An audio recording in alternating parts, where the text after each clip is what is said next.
السلام عليكم واهلا وسهلا بيكم في فيديو جديد. ان شاء الله النهارده هنعمل العلب التركي دي الجميله جدا اللي بنشوفها في الاسواق دلوقتي، اللي هي العلب الصفيح، وممكن برضو بنعملها من الازاز. وهعمل معاكم الغطا ده كمان بطريقه سهله قوي. انا كان عندي علبه زي ما انتم شايفين، دي صفيح بتاعه دريم. تمام.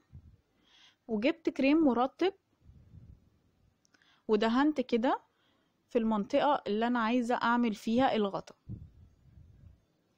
بس عشان ما نسيت أقول لكم، لو أول مرة بتشوفوني يا ريت ما تنسوش تشتركوا في القناة وتفعلوا الجرس وتدوسوا لايك وشير. بعدين بعد ما دهنت كده كريم أي كريم مرطب عادي، هبتدي أجيب مسدس الشمع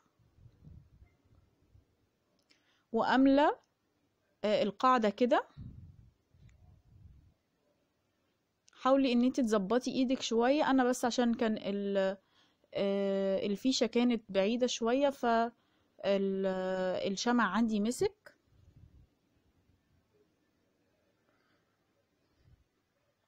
حاولي تسخني يعني الشمع كويس معاكي عشان يبقى كله كده مية واحدة.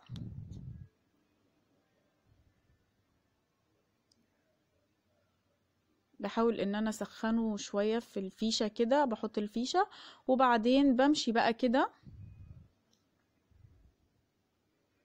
احنا كده دلوقتي بنعمل الغطا بتاعه.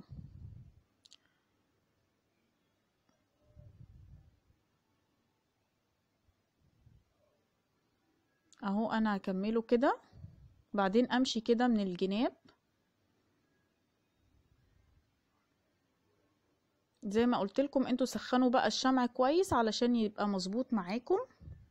بس هو برضو في الاخر اداني نتيجة جميلة جدا، النتيجة اللي انتوا شفتوها. بصوا انا بعمل ازاي كده، بنزل كده واروح مالية المكان اهو، بعمل كده زي نص دايرة واروح ملياها. طبعا انا زي ما قلت لكم لو كان الشمع كان مساعدني كان هتبقى مظبوطة اكتر من كده. اهي هعمل كده النص دايرة وبعدين بملاها بالشمع كده اهو. وعلى فكرة العلب دي بتاعت دريم دي علبة نظيفة جدا ومن جوه نظيفة ما بتصديش. انت ممكن بقى بتعمليها في اي علب، لو عندك مثلا علب السمنة وعايزة تعمليها كديكور مثلا، او عايزة تحطي فيها اي حاجة مثلا، او حاولي بقى اما انت بتيجي بتغسليها تنشفيها عشان ما تصديش معاكي. وكده انا اهو عملته كله، بسيبه بقى ينشف وبعدين ابتدي بقى ان انا اسلكه كده. شوفوا بقى بيبقى عامل ازاي، زي الغطاء السيليكون اللي احنا بنشوفه على الغطيان دي، على سوري العلب دي اللي بنشوفها في السوق اهي. بص خرجت معايا ازاي. هنا بقى طبعا عشان انا ما كنتش لزقتها كويس من الجناب، هبتدي ان انا الزقها كده اهو، الزق الحواف بتاعه الغطا كده كويس قوي. بحط كده شمع داير ما يدور، ولو في اي مثلا حتت فاضية بحاول ان انا اعبيها بالشمع.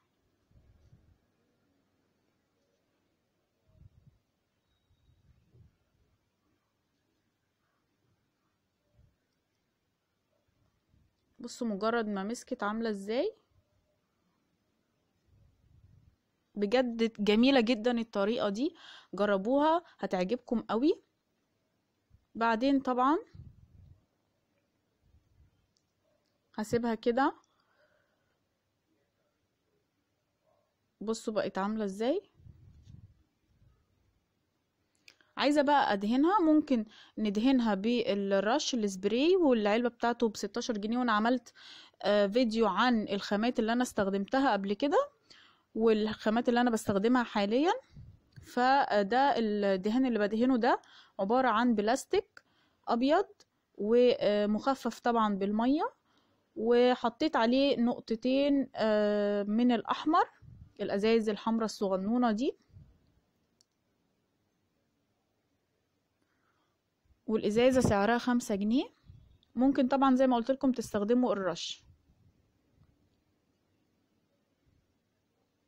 لو حاسه ان انت عايزه تقلي اللون شويه، انا علشان كنت مديه للون الكشميري ده كنت حاطاله نقطتين بني، فهو يعني باستيل قوي او فاتح قوي.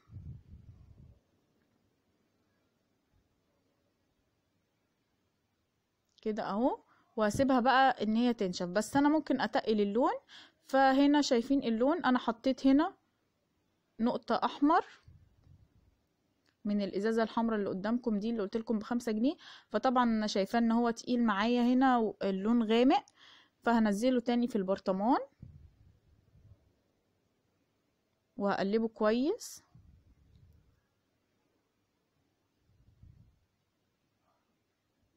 بحاول ان انا اتقل اللون اهو كده، ابتدى ان هو يغمق معايا شويه. طبعا الغطا او اي حاجه انتوا عايزينها بتعملوها، اللون يعني اللي انتوا عايزينه بتقدروا تعملوه زي ما انا عملت قبل كده في البرطمانات اللي هي التركي دي، طقم التوابل التركي. ممكن تعملوا اي لون انتوا عايزينه طبعا، زي ما تحبوا بتقلوا او بتخففوا زي ما انتوا عايزين. كده بحاول ان انا اجيب في كل الجوانب.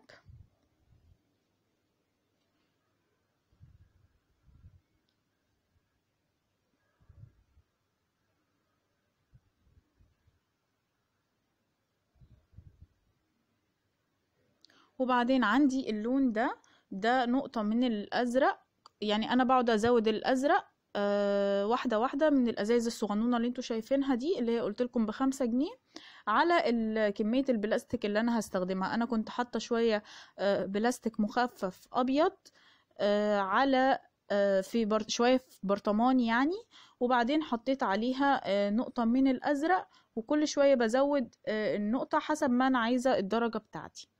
وبرضو انتوا ارجعوا للفيديوهات اللي قبل كده وانتوا تعرفوا. وبعدين هبتدي ان انا ادهن كده. طبعا انا ممكن ادي طبقة ابيض من تحت عشان احاول ان انا اظهر اللون، لكن انا بعمل حاجة كده سريعة اهي. وانا طبعا هديلها طبقة تانية بعد ما تنشف. تمام. بعد ما نشفت معايا، انا عندي هنا ورنيش المائي ده كيلو ب25 جنيه. ودي صورة انا كنت طبعتها من برنامج البرنترست. وبعدين طبعتها وبرضو عملت لكم فيديو عن البرنامج. وهبتدي كده ان انا الزق الصورة، فحطيت شوية من الورنيش المائي كده، وابتديت انا سندها كده في النص، وبحاول ان انا احط من فوق الصورة، وبحط عليها كده من فوق ومن تحت، وبمشي كده عليها بخرج كل الهواء. طبعا انا الصور دي مش غالية خالص، انا طبعت الورقة ب2 جنيه، وقصيت طبعا الشكل كده زي ما انتوا شايفينه. بعدين بدهن عليها كده. وطبعا لازم ادهن كل البرطمان او العلبة دي كلها عشان اديلها طبقة حماية. هديلها مثلا طبقتين او 3، يعني كل ما بينشف بدي للعلبة دي طبقة كمان، وبعدها ببتدي ان انا اعمل لها الطبقة الاخيرة. بصوا انا هوريكم ازاي سهل، ازاي وبيدخل ازاي بسهولة، جميل جدا، طريقة سهلة قوي قوي. وهنا عندي نشف اللي انا حطيته على الصورة. هبتدي ان انا ادهن على كل العلبة عشان اديله طبقة حماية من المية. طبعا زي ما قلت لكم ما تنسوش تعملوا اكتر من طبقة. وطبعا لو مش عايزين تعملوا بالورنيش المائي، ممكن بالسبراي الشفاف تقدروا تديله طبقة كده من السبراي الشفاف عليه، بتديلها حتى كمان لمعة. وهو ده شكله في النهاية. ويا رب الفيديو يكون عجبكم، ولو عجبكم ما تنسوش تشتركوا في القناة وتفعلوا الجرس وتدوسوا لايك وشير، واشوفكم ان شاء الله على خير في فيديو جديد، وسلام عليكم ورحمة الله وبركاته.